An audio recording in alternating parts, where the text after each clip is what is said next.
سکھ رہنما ہردیپ سنگھ کا قتل، امریکہ کا کینیڈا کی حمایت کا اعلان۔ مشیر قومی سلامتی جیک سولیون کا کہنا ہے کہ کچھ عناصر امریکہ اور کینیڈا میں اختلافات پیدا کرنا چاہتے ہیں۔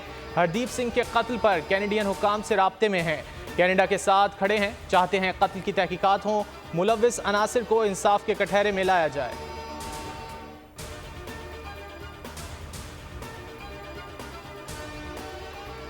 کینیڈا میں خالصتان تحریک کے حامی دوسرے سکھ رہنما کا قتل۔ سکھدل سنگھ 2017 میں کینیڈا منتقل ہوئے تھے۔ اقوام متحدہ ہیڈ کوارٹرز میں کینیڈین وزیر اعظم جسٹن ٹروڈو نے پریس کانفرنس کرتے ہوئے کہا کہ بھارتی خفیہ ایجنسی ہمارے شہری کے قتل میں ملوث ہے، ہردیپ سنگھ کے قاتلوں تک پہنچنا چاہتے ہیں۔ بھارت قتل کی تحقیقات میں تعاون کرے، بھارت الزامات کو سنجیدگی سے لے اور انصاف کی راہ میں رکاوٹ نہ بنے۔ صدر ڈاکٹر عارف الوی کی شدید مذمت، کہا سکھ رہنما کے قتل نے بھارت کا اصل چہرہ بے نقاب کر دیا۔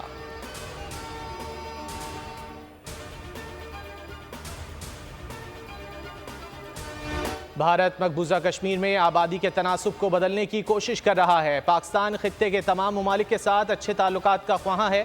کالعدم ٹی ٹی پی داعش کی دہشت گردی عالمی امن کے لیے خطرہ قرار۔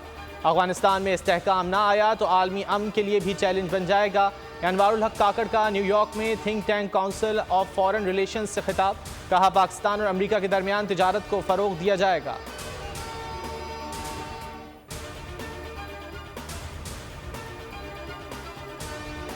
چین کی روس یوکرین کشیدگی کے خاتمے کے لیے ثالثی کا کردار ادا کرنے کی پیشکش۔ یوکرین بحران پر چین امن کا کردار ادا کرنے کو تیار ہے۔ چینی نائب صدر کا اقوام متحدہ کی جنرل اسمبلی سے خطاب، فلسطین کے عوام کے حقوق کے لیے ان کی حمایت جاری رکھنے کا اعلان، کہا کیوبا کے دہشت گردی کے خلاف ایکشن کے عزم کو سراہتے ہیں۔ چین ایٹمی ہتھیار کے پہلے استعمال کے احتراز کے اصولی موقف پر قائم ہے۔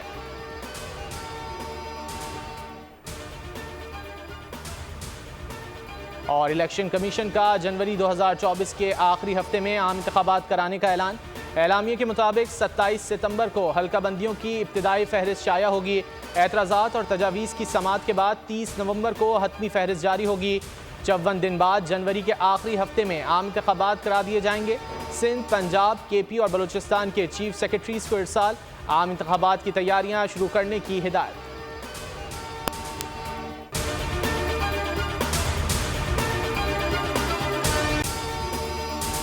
اگر آپ کو یہ ویڈیو پسند آئے تو لائک پر کلک کریں، سبسکرائب کریں اور بیل دبائیں تاکہ کوئی خبر رہ نہ جائے۔